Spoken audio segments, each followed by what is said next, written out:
Screen areas के बारे में। तो टैली में फर्स्ट यूनिट में हम देखेंगे mouse and keyboard conversation and keys combination, ठीक है। और दूसरा देखेंगे हम switching between screen areas and quitting Tally. तो सबसे पहले मैं आपको बताना देता हूँ कि माउस और कीबोर्ड के कन्वर्सेशन एंड कीज़ से और कॉम्बिनेशन से आप टैली में कुछ शॉर्टकट कीज़ लगा सकते हो। जैसा कि अभी मैं टैली ओपन कर लेता हूँ। तो टैली ओपन करने के बाद यहाँ पर मैंने टैली ओपन कर लिया। तो ये माउस के द्वारा मैं टैली को ओपन कर ले रहा हूँ। ज़्यादातर इसमें कीबोर्ड कीज़ का यूज़ होता है और कॉम्बिनेशन कीज़ का यूज़ होता है। तो सबसे पहले हम इसमें एस्केप बटन का यूज़ करेंगे, जिसके द्वारा हम इसमें बैक जा सकते हैं। एस्केप बटन कुछ ऐसा आपको दिखाई देगा। तो यहाँ पर मैं एस्केप बटन आपको दिखा देता हूँ, कुछ ऐसा दिखने वाला है हमें।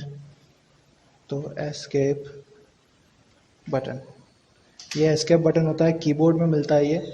इसके द्वारा आप बैक जा सकते हैं। बैक जाने के लिए होता है टैली के अंदर, ठीक है। उसके बाद यहाँ पर हमें मिलेगा एक इंटर बटन। इंटर बटन के द्वारा टैली के अंदर इंटर किया जाता है। तो मैं यहाँ पे इंटर बटन लिख ले रहा हूँ। तो इंटर बटन, इसके द्वारा आप टैली में इंटर कर सकते हो। तो सबसे पहले मैं कुछ बैक कर ले रहा हूँ उसको। तो सबसे पहले आपको जो लोड हुआ एरिया दिखाई देगा वो दिखाई देगा गेटवे ऑफ टैली। याद रखिएगा, मैं कॉम्बिनेशन कीज़ भी बताते जा रहा हूँ और स्विचिंग एरियाज़ भी बताते जा रहा हूँ, ठीक है। साथ में सारी चीज़ें बताते जाऊँगा क्योंकि ये एक ही टॉपिक है। मैंने इसको दो अलग अलग पॉइंटों में लिखा हुआ है, ठीक है। तो सबसे पहले आप आएंगे तो गेटवे ऑफ टैली आपको दिखाई देगा। गेटवे ऑफ टैली एक स्विचिंग एरिया कहा जाएगा। क्यों कहा जाएगा? क्योंकि सबसे पहले आपको यही दिखाई देगा। यदि आपको मेन्यू के अंदर जाना है, फॉर एग्जांपल अकाउंट्स इन्फो के अंदर जाना है, तो अकाउंट्स इन्फो आपको ये दिखाई दे रहा है। तो अकाउंट्स इन्फो के अंदर जाने के लिए मैंने इंटर बटन का यूज़ किया। तो यहाँ से मैं इंटर बटन चला गया तो एरिया फिर स्विच हो गया, यानी बदल गया। एरिया बदल गया, कहाँ चले गए हम? अकाउंट्स इन्फो के अंदर चले गए। तो इसको बोलते हैं स्विच करना एरिया को, ठीक है। यदि आप लेज़र बनाना चाहते हैं तो फिर मैं लेज़र पे जाके एंटर करूँगा। तो यहाँ पे लेज़र पे जाके एंटर हो जाएगा और यहाँ से मैं एक फॉर्म हो जाएगा, यानी एक फॉर्म खुल जाएगा। लेज़र क्रिएशन नाम का फॉर्म खुल जाएगा। जैसे ये है, लेज़र क्रिएशन नाम का फॉर्म खुल गया। इसके द्वारा आप क्या कर सकते हो? एक लेज़र क्रिएट कर सकते हो। मैं बैक आने के लिए फिर से एस्केप बटन का यूज़ कर रहा हूँ। वापस गेटवे ऑफ टैली पे मैं आ गया, ठीक है। तो ये तो कुछ कीज़ हो गई और स्विचिंग एरियाज़ हो गए। यदि मेरे को अगर कंपनी फीचर्स के अंदर जाना है तो मैं शॉर्टकट की लगाऊंगा F11, क्योंकि F11 उसकी शॉर्टकट की होती है। तो यहाँ पे मैं F11 प्रेस कर दे रहा हूँ तो मैं कंपनी इन्फो के अंदर आ गया। और यदि मैं शॉर्टकट की से ही अकाउंटिंग फीचर्स के अंदर जाना चाहता हूँ तो फिर मैं F1 प्रेस करूँगा। तो ये कुछ शॉर्टकट कीज़ हो गई इसकी। इसमें बहुत सारी शॉर्टकट कीज़ होती हैं, तो मैं वन बाय वन सारी आपको दिखा दूँगा, ठीक है। उसके बाद यहाँ पर आपको कुछ कॉम्बिनेशन कीज़ बताने वाला हूँ। तो कॉम्बिनेशन कीज़ के लिए मैं जा रहा हूँ बाउचर के अंदर। तो बाउचर के अंदर मैं एक कॉम्बिनेशन की लगा रहा हूँ। तो सबसे पहले मैं देख लेता हूँ वो फीचर ऑन है कि नहीं है। तो यहाँ पे मैं एक फ़ीचर ऑन कर लेता हूँ, इनेबल परचेस ऑर्डर प्रोसेसिंग। तो इसको मैं येस कर ले रहा हूँ ताकि ये कॉम्बिनेशन कीज़ पे लगे, ठीक है।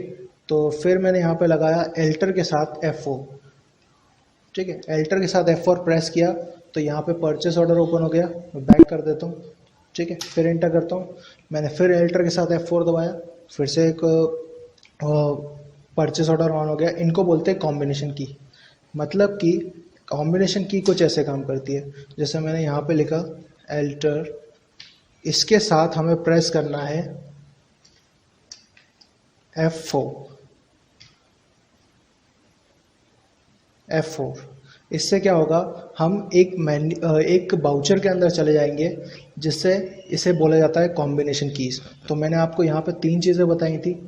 First, mouse and keyboard conversation, ठीक है, शॉर्टकट कीज़, ठीक है, स्विचिंग बिटवीन स्क्रीन एरियाज, और क्विट करने के लिए यहाँ पर आपको दो ऑप्शन पूछे जाते हैं। जैसे ही आप है ना यहाँ पर बोलते हैं तो यहाँ पर आपसे दो ऑप्शन पूछे जाएंगे, yes/no। यदि आप उसे यस करेंगे तो वो वहाँ से उसे क्विट कर देगा। तो मैं करके दिखा देता हूँ कैसे क्विट कर देगा। तो यहाँ पर आपको करना क्या है, यहाँ पर जैसे मैंने यहाँ पर इसको मिनिमाइज़ किया। अब मैं चाहता हूँ कि टैली बंद हो जाए, तो मैंने यहाँ पे इसको यस एंड नो का ऑप्शन आ रहा है, यहाँ पे क्विट पूछ रहा है, यस एंड नो। तो आप वाई दबा कर भी एंटर कर सकते हैं, ठीक है। या फिर आप एंटर से भी एंटर कर सकते हैं, तो वो बाहर ही जाएगा। यदि आप बैक कर देंगे तो वो तब भी बाहर जाएगा, ठीक है। तो सिंपली इन्हें बोला जाता है क्विट करना। तो क्विट करने के लिए यहाँ पर एक और ऑप्शन हो गया, जैसे आप टैली को ही क्विट करना है, आपका लास्ट ऑप्शन था कि टैली को ही क्विट करना है, तो यहाँ पर क्विट करने के लिए यस या नो 2 ऑप्शन पूछे गए।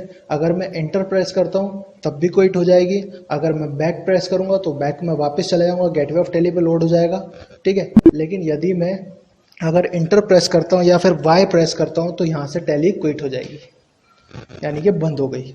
तो यहाँ से ये टैली बंद हो गई है। तो स्विच करना एरियाज़ को मैंने आपको बता दिया है, फिर भी मैं आपको एक बार रिमाइंड करवा देता हूँ। तो सबसे पहले हमने देखा यहाँ पर माउस एंड कीबोर्ड कन्वर्सेशन। तो याद रखिएगा माउस का यूज़ कई जगहों पर होगा, कई जगहों पे नहीं होगा, लेकिन ज़्यादातर बेटर होगा आप कीबोर्ड से कन्वर्सेशन करें। उसके बाद मैंने कुछ शॉर्टकट कीज़ बताई हैं आपको, ठीक है, और फिर कुछ कॉम्बिनेशंस बताए हैं, ठीक है। उसके बाद स्विचिंग बिटवीन एरियाज़, यानी कि हमने स्विच करके देखा, पहले हम गेटवे ऑफ टैली पे गए हम, फिर उसके बाद कंपनी इन्फो पे गए, ठीक है। उसके बाद हमने क्विट करके देखा टैली को, और ये कुछ मैंने आपको शॉर्टकट कीज़ बताई हैं, जैसे कि एस्केप बटन का यूज़ होता है, एंटर बटन का यूज़ होता है, एरो कीज़ का यूज़ होता है, ठीक है। अल्टर 4 F4 कॉम्बिनेशन की होती है, ठीक है। यस एंड नो आपसे 2 ऑप्शन पूछे जाते हैं, अगर आप वाई प्रेस करेंगे तब भी यस होगा, अगर आप एन प्रेस करेंगे तो नो हो जाएगा, अगर आप इंटर प्रेस करते हैं तब भी यस होगा, और यदि आप बैक प्रेस करते हैं यानी एस्केप बटन प्रेस करते हैं तो वो नो होगा, ठीक है। आज की क्लास में इतना ही, नेक्स्ट क्लास में अपन आगे देखेंगे, ठीक है। इस वीडियो